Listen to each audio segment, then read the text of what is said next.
People say there is a first time for everything. A first kiss, your first car, the unrequited first love. However, what does this mean in the grand scope of things? Are firsts more monumental because they are the first, or do we get better with practice? Do we remember our firsts as more important than they actually were, holding on to that magical moment as a mark of our past and future selves? Do our firsts outshine what comes next? On A First Time for Everything, we will explore with our guests their firsts and how those impacted the seconds, thirds, and even countless times after. Is the first the best or merely the beginning? Or worse, was the first the last because it was so bad?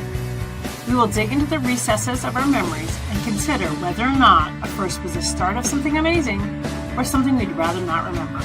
Come along with me, Juliet Rose, as I put our guests in the hot seat to analyze their firsts and how they defined who they became.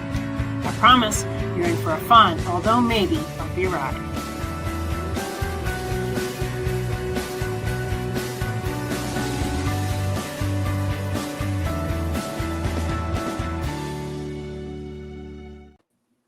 Hello, everyone, and welcome to another episode of First Time for Everything. We apologize for the delay. There was a little bit of technical difficulties, which I think we're all used to, especially on live streams when you got to figure it out really quick. So again, welcome to this episode. I'm your host, Juliet Rose. Just a reminder to send a star to let us know how much you appreciate what we're doing here at Going Day Now. Every time you contribute, get entered into our season ending gift card. One lucky winner will receive a $25 Amazon gift card, a $25 Bandcamp gift card to get the best in indie music, or a $25 Drive-Thru PG gift card to get the best in indie gaming, a Go Now Indie t-shirt or mug, and a selection of ebooks from some of our guests and hosts at Go Indie Now. So tonight I would like to welcome Kevin Pettway to our show. Kevin, why don't you tell us a little bit about yourself and what you write? All right, I will. But first, I'm going to tell everybody that Juliet is extremely kind, and the technical difficulty was, in fact, me having set my alarm for an hour later and just happening to notice that I had an email for the actual correct time, and I ran upstairs and then I was trying to get my mic to work. It was not her fault at all. It was entirely mine. And the other thing I would like to mention is that I really appreciate the fact that you sort of stretched my image in the intro and made me look thinner. So thank you for that too. Right. So this is the question was, because now I have talked so much that I've kind of forgotten it. Just tell us a little bit about yourself and what you write. Okay, just a little bit about me. Right. So my name is Kevin Pettway. I write humorous fantasy, which mostly I write humorous fantasy because it seems like no matter what I write, I am more or less incapable of not writing the funny. It just slips into everything. When I'm writing mysteries or horror or you name it, it's going to be a funny mystery or a funny horror, or funny murder. And it's really what I enjoy. I like making people laugh. I like making people feel better for having read my book. And so that was pretty much my impetus in getting into this. And that's what I do. Nice. So I have a question, kind of, since we're talking about first a little bit. Were you the class clown? Like, was this kind of where you started? No, not really. I was much more the teacher's pet. Really? To be honest. Now I have always been kind of,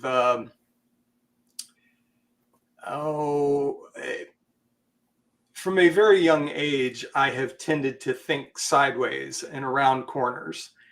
And so I've always tried to figure out, well, you could say cheating, like, it's not even the easy way. It's just, I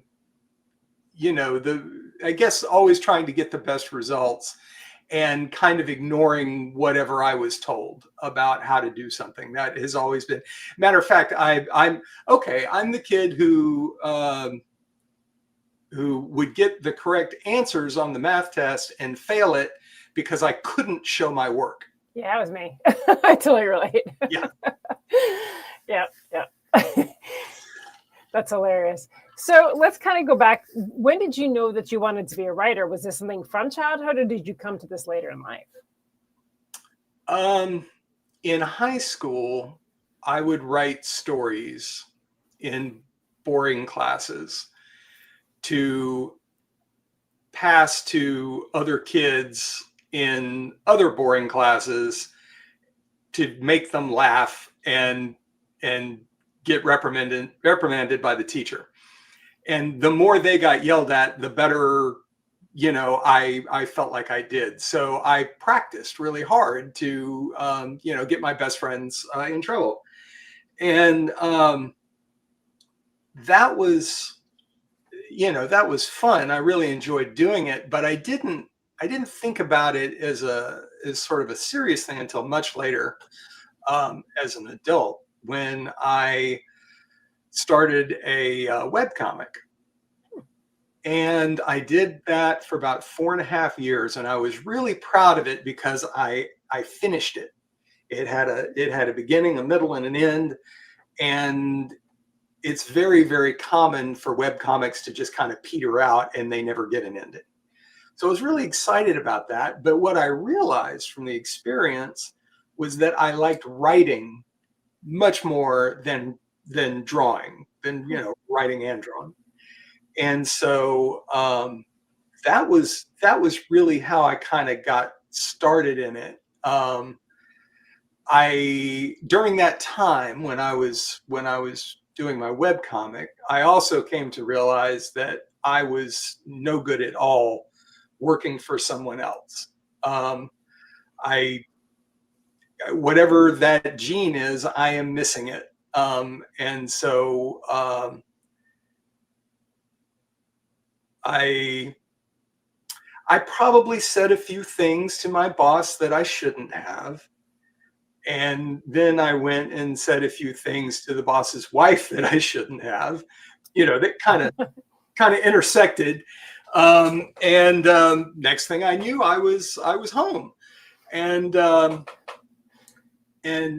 wife had a pretty good job. And as long as I was, keeping up with the laundry and the cooking and things like that, she was okay if I wanted to go do my own thing. So I did.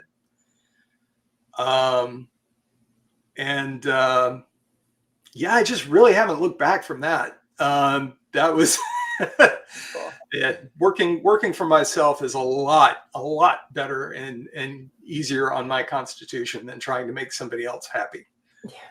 Yeah, for sure. So kind of going timeline. So when did you actually write your first book?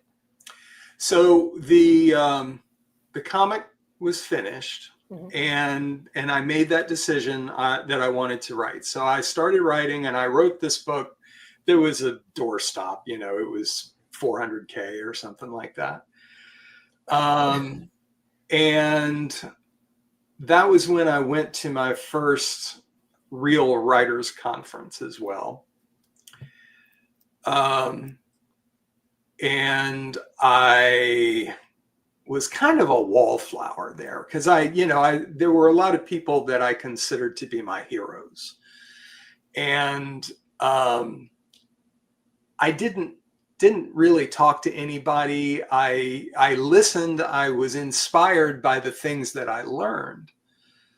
But I didn't make any kind of impression, I'm sure. And but I did meet an editor, and I sent him, some of the book, and he was really, really nice. And he said, look, you're a funny guy, and here's everything that's wrong with what you've done. So, he started out kind of nice, and then he shot me in the face. And I rewrote that book in its entirety 4 or 5 times. Oh, wow. Oh, yeah. Before I decided, okay, nobody is ever going to see this, and threw it away. Well, it's Yeah. the closet novel, except it's really 5 closet novels. And then about that time, I started writing A Good Running Away. And I went back to the conference, and my wife said, okay, if I pay for this thing again, you're going to have to do more than just hug the walls. Yeah.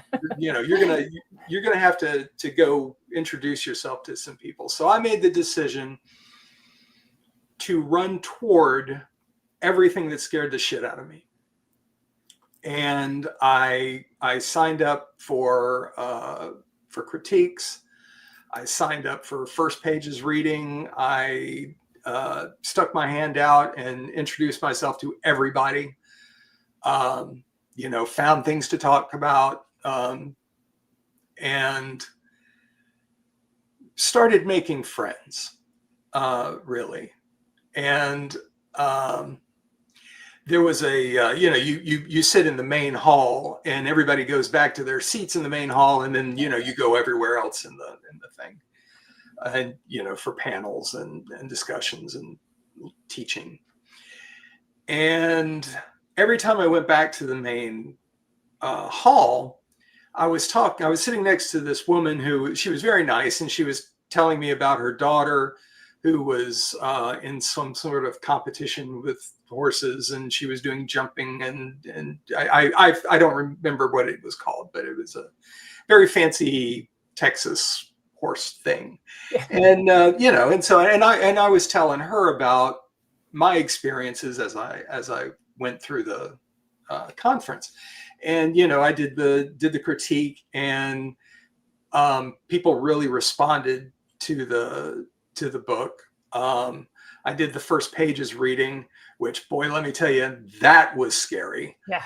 Because there were like 200 people in that room, and I'm sitting up there, trying to do voices for the for the character. And but again, people responded to it in a way that they weren't responding to the other books, and it was because it was funny. So they kind of it hooked them in a different way, and so people were talking. And every time I do one of these things, I would go back and tell my new friend.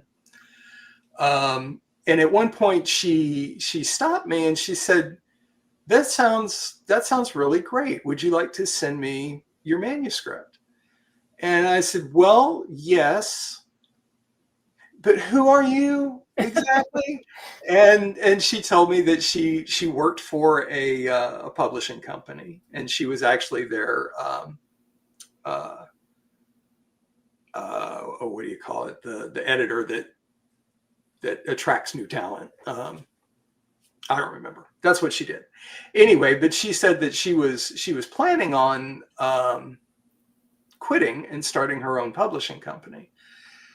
And she was planning on about 2 years. So we exchanged information. I went home. I sent her the manuscript, and she got back in touch with me, and she said that she loved it. And based on that, she wanted to, instead of quitting in 2 years, she wanted to quit immediately and have my series as her first books. That's impressive. It was extremely flattering, and I, of course, immediately agreed. And it has really been a wonderful match. It's a very small press. I think she's got 20 or 30 authors now. But I absolutely love them, and everybody there has been utterly fantastic. I could not possibly speak highly enough about them. That's really nice. And I think what's, one of the important things I think to take out of this kind of experience is that a lot of people go to cons and they don't make a lot of money, and then they go, well, what was the point? And honestly, you just never know who you're going to meet.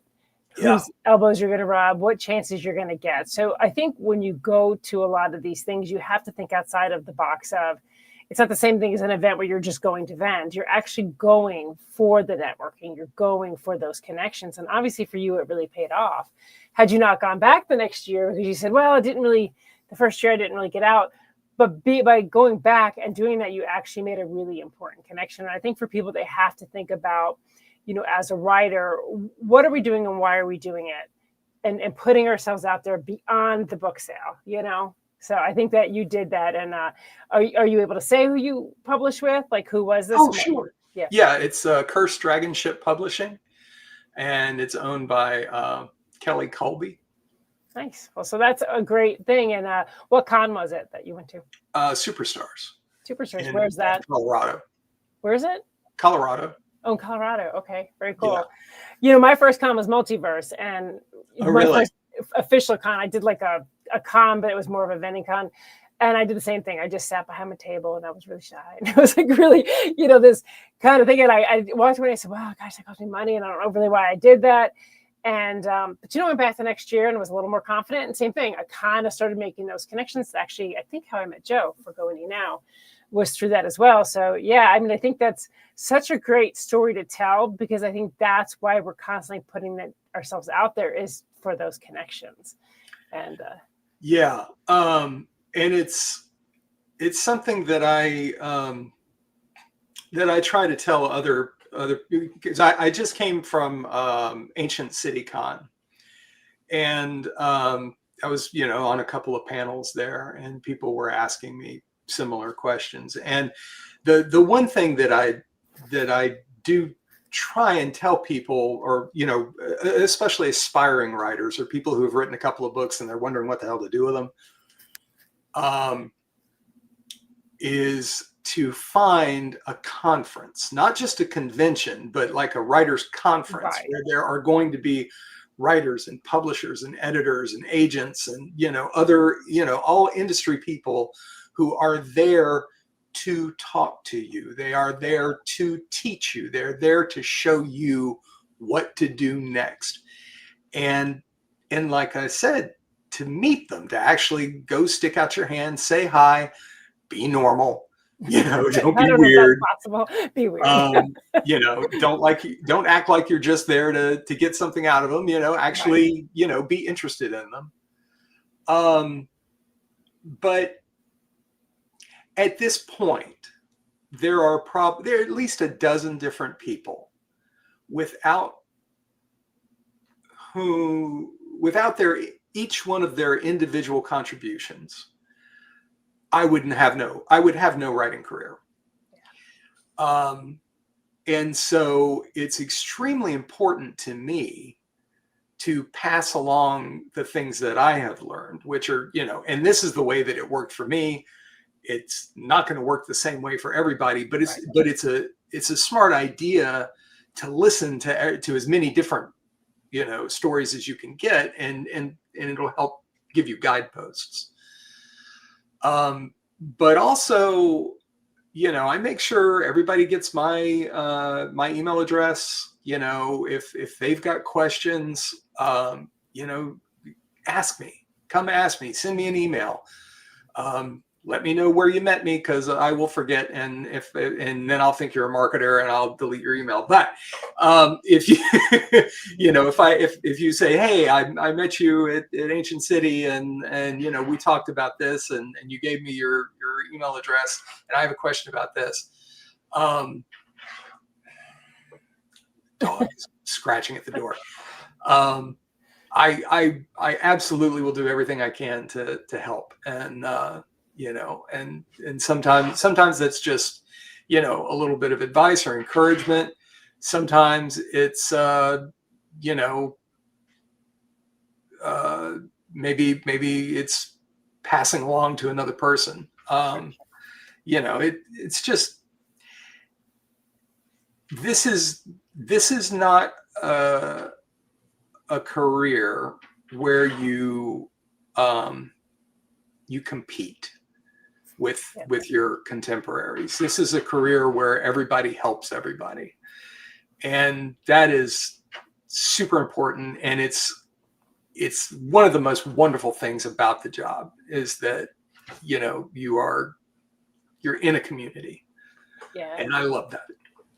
Yeah. And that's the thing, I think, too, a lot of people don't really realize outside of the community how close the writers community can be. And I say can be because I have also seen where people get competitive and how quickly it shuts things down, shuts people down. And I think that is the importance, is when you are a writer and you're dealing with other writers, is, again, it kind of falls into that you never really know what opportunity is going to arise. And if you're trying to compete and you're trying to out-talk somebody, yell somebody, because people at cons sometimes do that, you kind of forget that person could actually be a doorway just from that connection, and you've shut it without realizing. So, like, to be part of that community, to appreciate that aspect of that community. And as I'm a writer as well. And so as that, I've seen that too. There's times where you're just like, I'm ready to give up. And someone just says, hey, you know what, let's talk. Let's get through this. Let's, let me look at your work, whatever it is.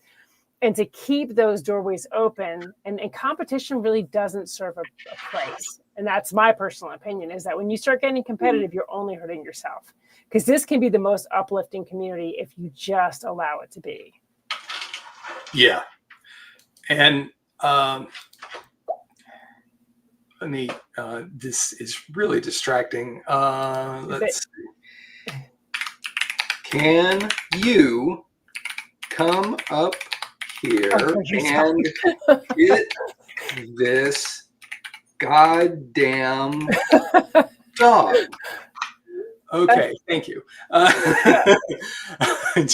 That's hilarious. I have dogs too. My husband's like, do you want to send the dogs? So we have a downstairs area. I was like, nah, they're fine if they bark, whatever. But we've got two, and one of them is really just sort of calm and sedate, and she's always happy, and everything is good. And the other one he is also happy, but he is super high energy, and he is right under your feet all the time. He's the biggest titty baby in the world, but he's adorable. And, it's really hard and if he gets on the other side of the door, he's not super happy about it.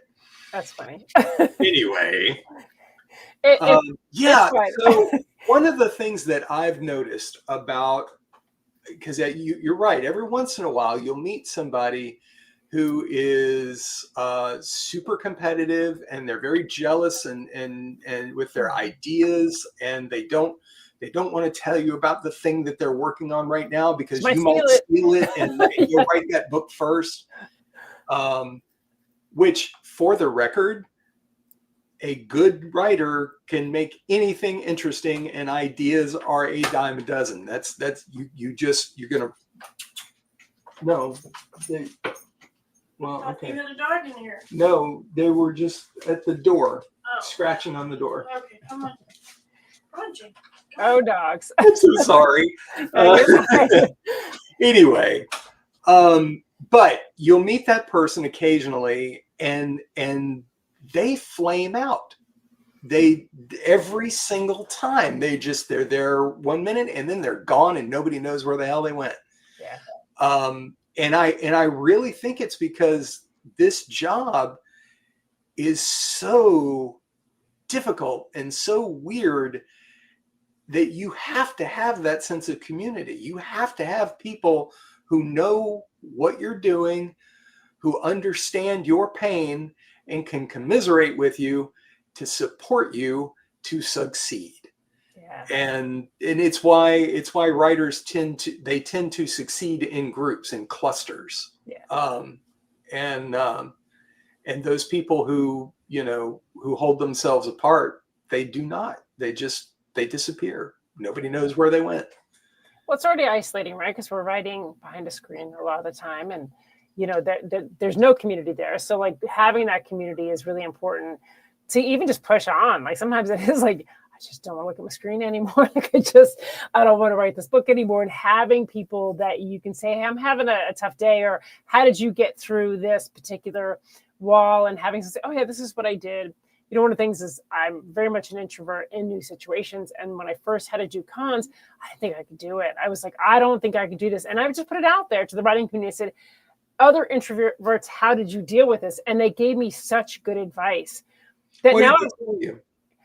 Honestly, a lot of it was script. Like, you just can't go in there blind. You have to go in and you have to practice things beforehand. You have to practice those interactions. You have to, find that confidence in yourself. And those things actually helped me because the script was a big thing for me. Having something to say, even if it was practice, I don't do it anymore because I don't have to. But those first few times, having kind of something scripted out in my mind. So if somebody came up to the table, I knew what to say to them, or somebody started talking to me about stuff. People say, "What's your book about?" And I would freeze every time. Boom, just couldn't say anything. Aww. Yeah, I know. And so that was good advice. And what I learned was, okay, it's okay if I stand in front of a mirror and I practice it. It becomes authentic over time, and I was afraid. I was like, oh, if I do that, then that's like a salesman. It sounds cheesy and I don't want to be that way. But what I realized is that's just a stepping stone to get to the point where you're confident enough to do that. And like I said, I don't do that anymore. Now I just talk when somebody comes up to me, or I approach people now, which I never would have done. And just hey, how you doing? Introduce myself. It's not as scary as it seems, and so having a community say, hey, this is how I handled it. Leah, I'm introverted. This is what I did. These are things that I, did beforehand, or these things I did at events. I put out little cards. This actually helped me. And no one told me this, but I did with descriptions, reviews and descriptions of the book, and just kind of put them in front of the books. And that helped me say, oh, hey, and I have these cards here with some reviews and some descriptions. And that helped break the ice. So I think that having communities of people that have been there, have done this before you, and having the ability to say, hey, I'm really struggling, because the writers are never mean about it. They're not like, hey, you're struggling, good for me. They're always like, hey, how can I help? So I think that is important, is having that. And if you don't, you are going to burn out, because you're going to hit walls at times, and you need that help to get over those walls. Yeah. Utterly true. I learned how to pitch at one of the writers' conferences from a fellow named Todd Fonestock, who is a very prolific and accomplished writer, and sells like a machine when he goes to different cons. And he taught me quite a bit. And it was very, very helpful. And it made the difference between, not quite being able to pay for that table to, being able to finance the entire trip. And it's not, when, at least for me, when I go to a con, it's not really about trying to make a bunch of money. It's just trying to break even, so you can get in front of a lot of people and tell them about your book. The reason that I asked about the introvert stuff is because my wife is introverted, and she goes to the cons with me, and she is extremely supportive. And I would have no interest in doing this without her. But it's draining to her. She, it takes her, 4 or 5 days to get over having gone. And she'll be with me at Multiverse this year. Last year was my very first Multiverse, which, by the way, amazing. But I'm really looking forward to having her there, so I can introduce her around and have her meet some of the people that I met. That's interesting. That's good. It's good advice, though. So when was your first Multiverse? A couple of years ago. So I did. So last year, the year before. So the year before was my first Multiverse. Oh, okay. And then last year was my second Multiverse, which was a different experience for me, because, like I said, I went in with kind of a different mindset.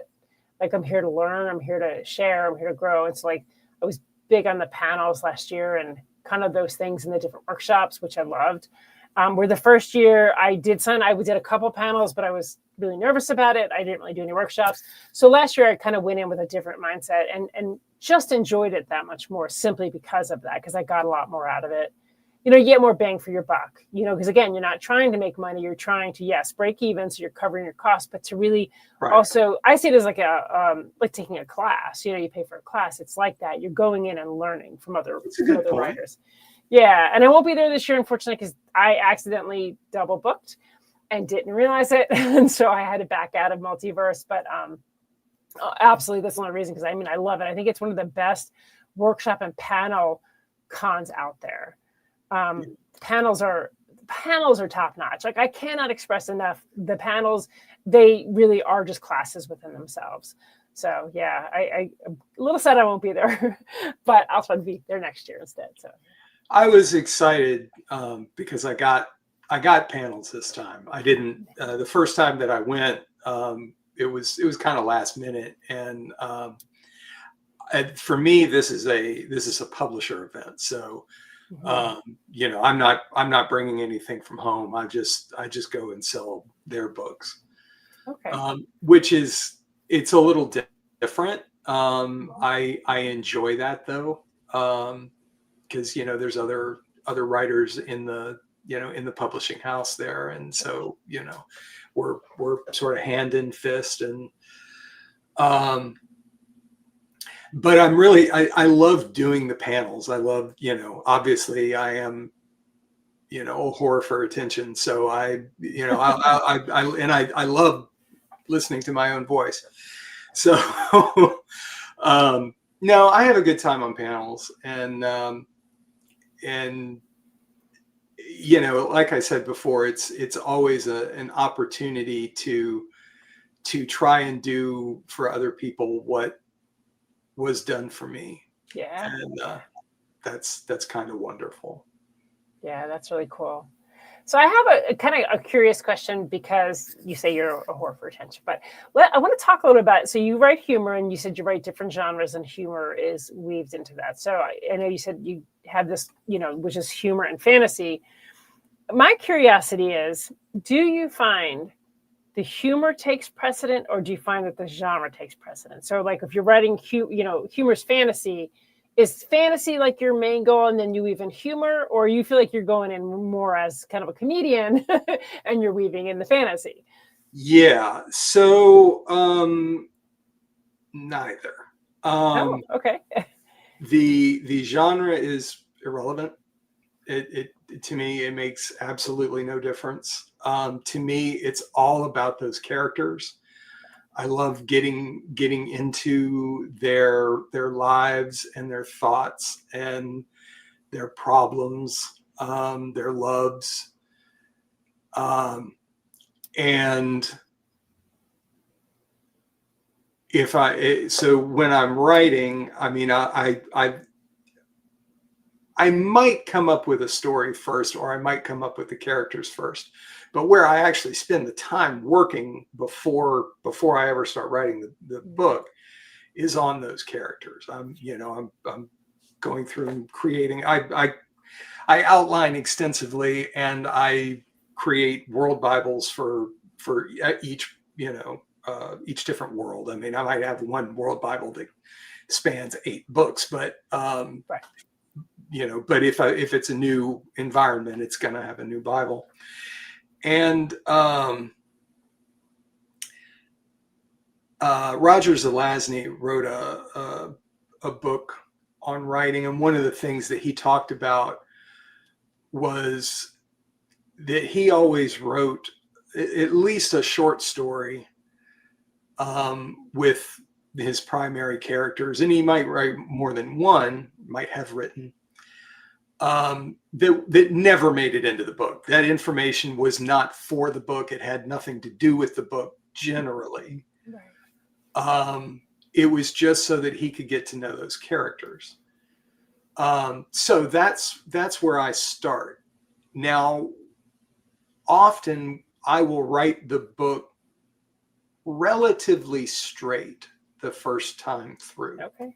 And then I make another pass where I go back and I add, humorous dialogue or add an event or something that's funny. But the point of the humor is twofold. One, it lightens some heavy events. In fantasy has a tendency to get kind of grim and gritty. And while I do play with those tropes, I try to build characters that you will love and enjoy watching go through all of these things. In my opinion, they're actually a little bit more realistic, because real people will deflect heavy situations with humor, or one of my characters releases his own tension by cursing. He comes up with these really creative ways to use the language, but really it's all about his own insecurities. That's when it pops up. And most importantly for me is I find humor is a back door into reader buy-in. So you have this book, maybe it's a love story, maybe it's a horror thing, maybe it's, a very tense battle of wits. And if you jump into it, people will bounce off. If you get too deep into your plot too fast, people don't care because they don't know these folks yet. They don't have any reason to care. But if you can make somebody laugh on the first page, you have slipped right underneath that emotional wall that they keep up. And then you can start to introduce other concepts and other things, and it's easier. People, they've already got a little bit of investment because they were laughing on page one. They want to laugh again. So, they'll put up with your plot and your, the other things just to keep that going, to keep feeling good. So yeah, it wasn't initially, when I first started writing, I wasn't thinking like that. But then, by the time I started this series, that was kind of foremost in my mind. Yeah, I like the idea of that because I think that one thing we all know as writers is that readers a lot of times go into it kind of guarded, right? They're going into a story guarded because they're already, they've read stuff that they've put down. They're not happy. So they're going in kind of I don't know if I'm going to like this book. So by bringing in humor, I think you break down that wall pretty quickly. And I love that idea. Now, I don't really write a lot of humor in mine. I might have little spots of that in there, but I appreciate it as a reader. And that's, ultimately, I do like a book that makes me laugh pretty early on, because immediately I become more comfortable with that writer and with that story. Yes. And that's huge. So I love that because, I don't think, especially for some of us, like I said, I don't use it a lot. I appreciate it as a reader, but it's definitely a skill set to weave in humor. And I don't think people get enough credit for being able to do that, because how many times people try to use humor and it falls flat. So to be able to actually naturally bring in humor without it seeming kind of forced is definitely a skill set. Yeah. And you're right. It's something that you have to practice. I think the biggest thing to practice is, recognizing when it's not hitting. Yeah. And you need to go back and work on that some more to make that funny, or maybe just remove it altogether and, go to the next thing and make that funny. The other thing, and I always tell people that if you want to successfully write humor, the very first thing you should do is go back and have a terrible childhood. Yes. That is really, really clutch. Failing that, I guess you could probably be a good humor writer if you love your parents, but I don't see it. Anyway. And Joe says laughter is a great thing to have in reading, especially these days. It really is. But again, I think that you're right, though. I think that you have to recognize if it's not working. Kind of like if a stand-up comedian's in front of a group and everybody's just staring, well, you got to adjust. Now that brings me to the question, have you ever done that, like been a stand-up comedian or done it where you've actually kind of used your comedy in person? Well, yes. Before I was doing the web comics, I worked as an illustrator for a publishing company that did children's books, and there were a lot of public appearances involved in that job because they were always dragging us out, and we were going and talking at schools or at libraries or at city events or stuff like that. And sometimes I was talking to kids, and sometimes I was talking to adults. And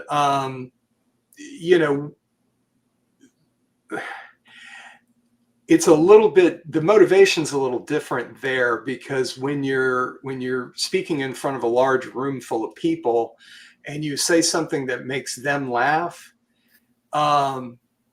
yeah, sure, it involves them in what you're saying, and they get more comfortable with you and blah blah blah, but that's not really why you do it. You do it because you're scared as hell. Yeah. And if you make them laugh, it makes you more comfortable. Right. And so, yeah, I mean, that's I certainly have done that. And I will admit that if I'm talking to somebody like if I'm talking to a well-known writer and I'm trying to get them to put a short story in an anthology I'm putting together, I will go out of my way to be funny, because I want them to know that I'm funny. Therefore, the book is funny. Therefore, it's something worthy of them contributing to. And it's it's kind of shitty of me, but well, it's a very I think it's a very natural space for me anyway. So what can I say? Yeah. So I know you said this is obviously, humor and fantasy, but I know you mentioned earlier that, writing humor and like horror, like other things. Do you write other genres as well? Mm-hmm. Yeah, I just finished a sci-fi book. It's probably going to be a few years out, just, scheduling stuff. And I've written other genres for, short story anthologies and stuff like that. I've got it was a horror anthology, and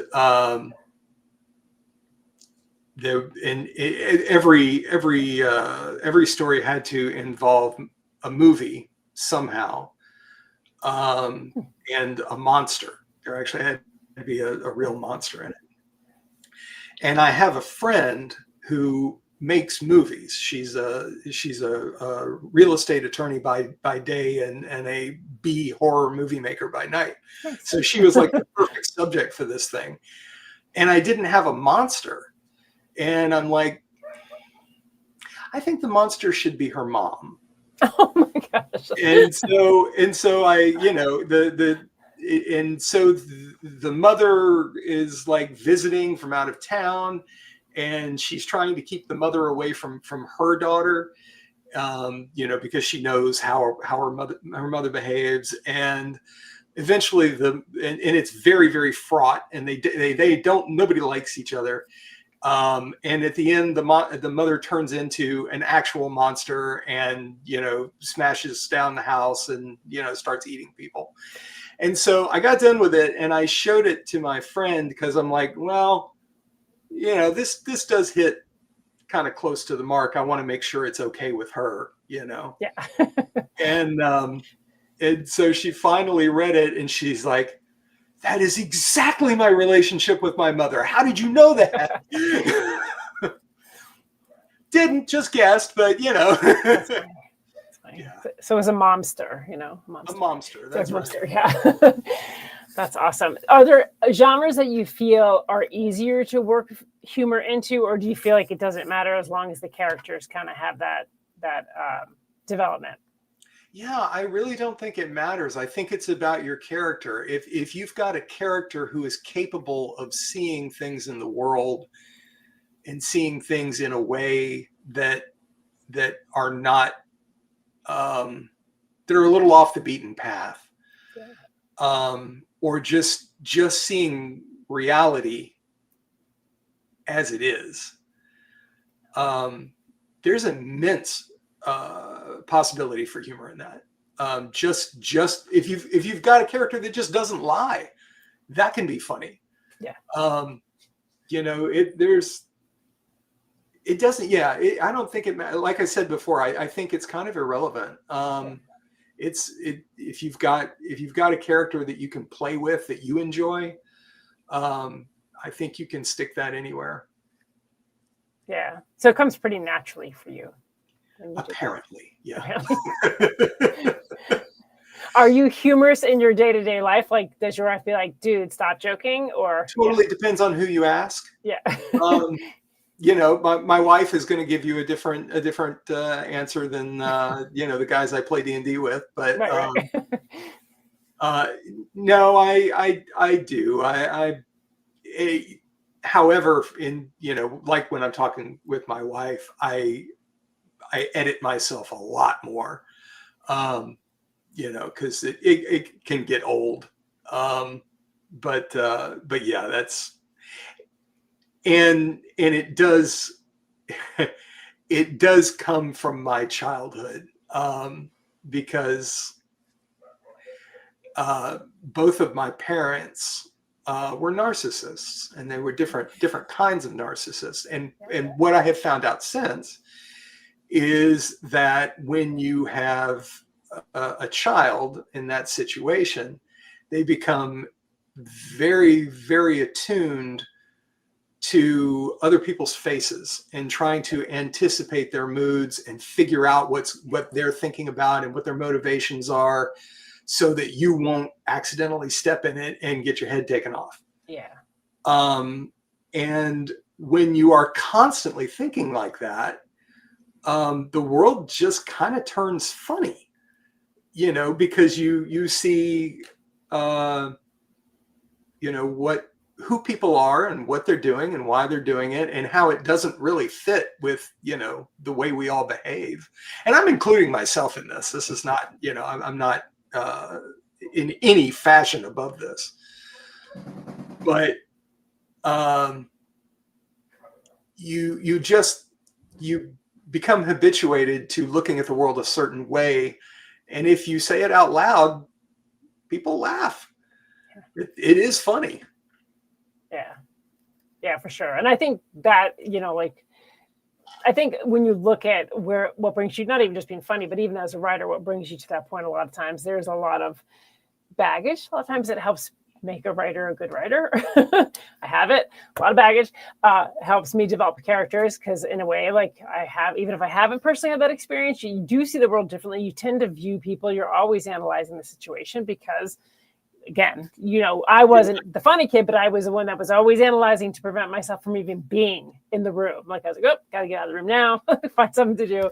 But yeah, I think that does play a lot into being an authentic writer. So whether you're funny or you're sad, you're bringing that authenticity into your writing from your experience. I think the baggage helps you build the lens, but when you start writing, you in my opinion, and a lot of the things that I say are just my opinion. Like I said before, it's, there is many different ways to do this as there are writers. But I feel like I said, that baggage helps you build the lens, and then you set it aside. You use the tools. But if you're going to write, it's not necessarily a bad idea to write a self-therapy book. Just don't show it to anybody. Yeah, right. Yeah. Yeah, it's like when people say you read a memoir. I'm like, I didn't want to live it. You don't want to read it. Look, like that's just how it is. I haven't heard it put that way before, but I love that. Yeah, yeah. That is literally my response to that. But first, I like to ask pretty much everybody that's on this show is if you have a first-time writer who comes to you and asks you for a piece of advice, whatever that piece of advice is, just what it is, what piece of advice would you personally give from your experience to somebody that's just starting out as a writer?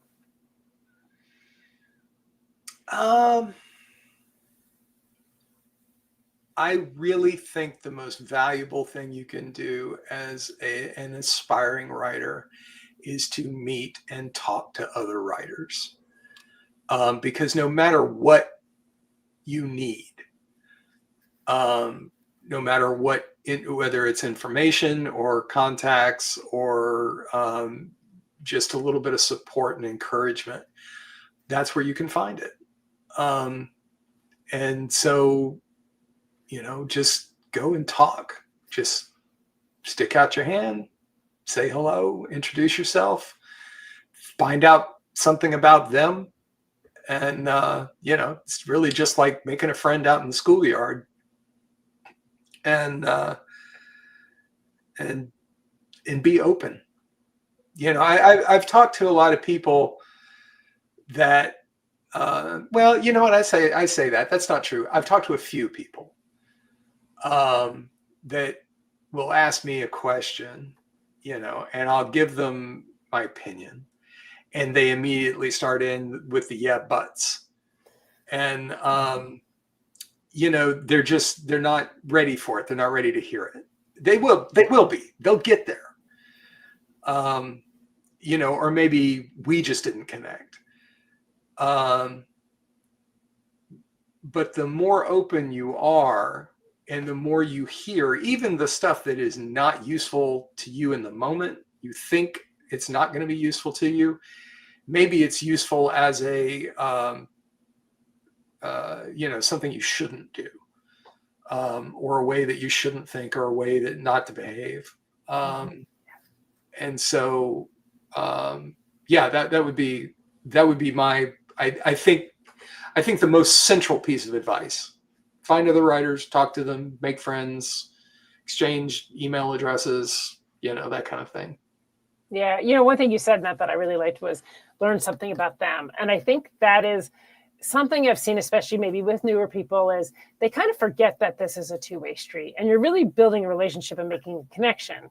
So yes, it's one thing to put your hand down and say, I'm so-and-so, this is what I do. It's really important to let that other person do that as well, so that you start to build that connection. And then over time, like I said, that person could be an asset to you outside of a book sale, or outside of, they just might know somebody, or they might be a good listening ear, or have experience to share. So I love that, which said, like, learn something about them. That's huge. And I think a lot of people forget that. So yes, that was a great piece of advice.